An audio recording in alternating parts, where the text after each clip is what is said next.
T20 world కప్లో team India బలమైన జట్టే. అలాగని ఆల్ ఈజ్ వెల్ అనుకునే పరిస్థితి లేదు. గ్రూప్ దశలో విజయాల మోత మోగించిన సూపర్ 8లోనే టీమిండియా బలహీనతలు బయటపడ్డాయి. సూపర్ 8లో సౌత్ ఆఫ్రికా చేతిలో ఓటమితో భారత్ ఒక్కసారిగా సాదాసీదా జట్టుగా కనిపించింది. అయితే ఆ తర్వాత మళ్లీ పుంజుకుంది. బ్యాక్ టు బ్యాక్ మ్యాచ్ల్లో రీసౌండింగ్ విక్టరీలు కొట్టింది. మళ్లీ టైటిల్ ఫేవరెట్గా మారిపోయింది. కానీ ఇప్పటి వరకు ఒక లెక్క, ఇకపై మరో లెక్క. సెమీస్లో టీమిండియా బలమైన ఇంగ్లాండ్ను ఎదుర్కోబోతోంది. పక్కా ప్లానింగ్తో బరిలో దిగితే గానీ విజయం సాధించడం కష్టం. సెమీస్లో సరైన తుది జట్టును ఎంచుకోవడము కీలకమే. దీంతో ముంబైలో టీం మేనేజ్మెంట్ సంచలన నిర్ణయాలు తీసుకునే అవకాశం ఉందని చర్చ జరుగుతోంది. అలాగైతే తుది జట్టు ఎలా ఉంటుందనేది ఆసక్తి రేపుతోంది.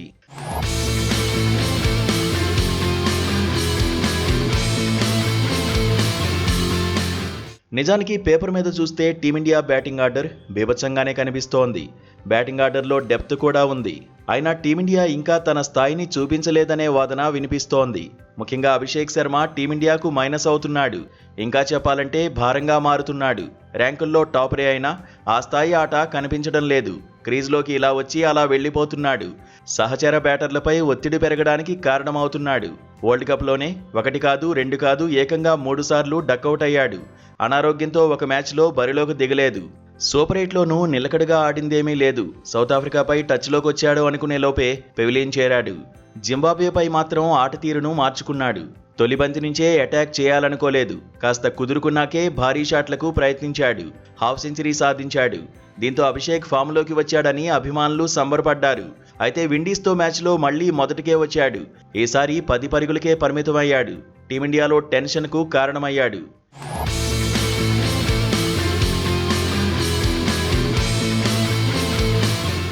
టీ20 వరల్డ్ కప్లో అభిషేక్ ఇప్పటి వరకు 6 ఇన్నింగ్స్ల్లో కలిపి 80 పరుగులే సాధించాడు. టీమిండియాకు శుభారంభాలు అందించడంలో పదే విఫలమవుతున్నాడు. దీంతో సెమీస్లో ఓపెనర్ను మార్చేస్తే ఎలా ఉంటుందనే ఆలోచనలో టీం మేనేజ్మెంట్ కనిపిస్తోంది. ఒక ఓపెనర్గా సంజు శాంసన్ సెటిల్ అయిపోయాడు. గత మ్యాచ్లో 97 పరుగులతో నాటౌట్గా నిలిచి హీరో అయ్యాడు. పెద్దగా రిస్కీ షాట్లు ఆడకుండానే మ్యాచ్ ఆరంభం నుంచి చివరి వరకు శాంసన్ అదరగొట్టాడు. సెమీస్లోనూ భారీ ఎక్స్పెక్టేషన్స్ మధ్యే బరిలో దిగబోతున్నాడు. అయితే శాంసన్కు జతగా ఇషాన్ కిషన్ను ఓపెనర్గా ఆడిస్తే బాగుంటుందనే చర్చ ఎక్కువగానే జరుగుతోంది.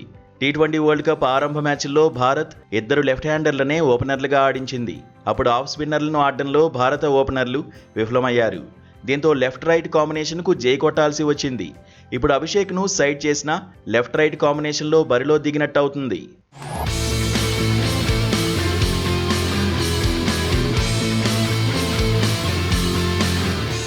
అభిషేక్ శర్మను బెంచ్కు పరిమితం చేస్తే తుది జట్టులోకి రింకు సింగ్ వస్తాడనే అంచనాలు ఉన్నాయి. అయితే పూర్ ఫామ్లో ఉన్నప్పటికీ అభిషేక్కు కలిసొచ్చే విషయం ఏంటంటే గణాంకాలే.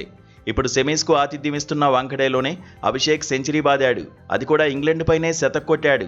జస్ట్ 17 బంతుల్లోనే హాఫ్ సెంచరీ పూర్తి చేశాడు. 37 బంతుల్లో సెంచరీ మార్క్ టచ్ చేశాడు. వాంఖడేలో పరుగుల సునామీ సృష్టించాడు. 250 స్ట్రైక్ రేట్తో 135 పరుగులు సాధించాడు. ఇందులో 4ల కంటే సిక్సర్లే ఎక్కువగా ఉన్నాయి. 7 4లు 13 సిక్సర్లతో అభిమానులను ఉర్రూతులూగించాడు. క్రీజ్లో సెటిల్ అయితే ఎంతలా విధ్వంసం చేస్తాడో చెప్పడానికి వాంఖడే ఇన్నింగ్సే బెస్ట్ ఎగ్జాంపుల్. ఇంగ్లాండ్పై ఓవరాల్గా 5 మ్యాచ్ల్లో 55.8 యావరేజ్తో 279 పరుగులు సాధించాడు. స్ట్రైక్ రేట్ 219కి పైగానే ఉంది. అయితే గత రికార్డుల కంటే ప్రస్తుత ఫామ్కు ప్రయారిటీ ఇస్తే అభిషేక్ బెంచ్ మీద కూర్చునే పరిస్థితులే ఉన్నాయి.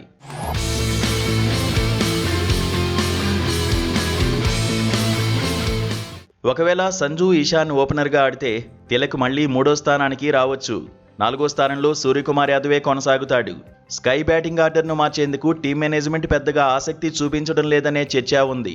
ఆ తర్వాత పరిస్థితులను బట్టి హార్దిక్ పాండ్యా, రింకు సింగ్, శివం దూబే, అక్షర్ పటేల్ బరిలో దిగే అవకాశాలు ఉంటాయి. బౌలింగ్ విభాగంలోనూ మార్పులేమైనా ఉంటాయా అనే చర్చ జరుగుతోంది.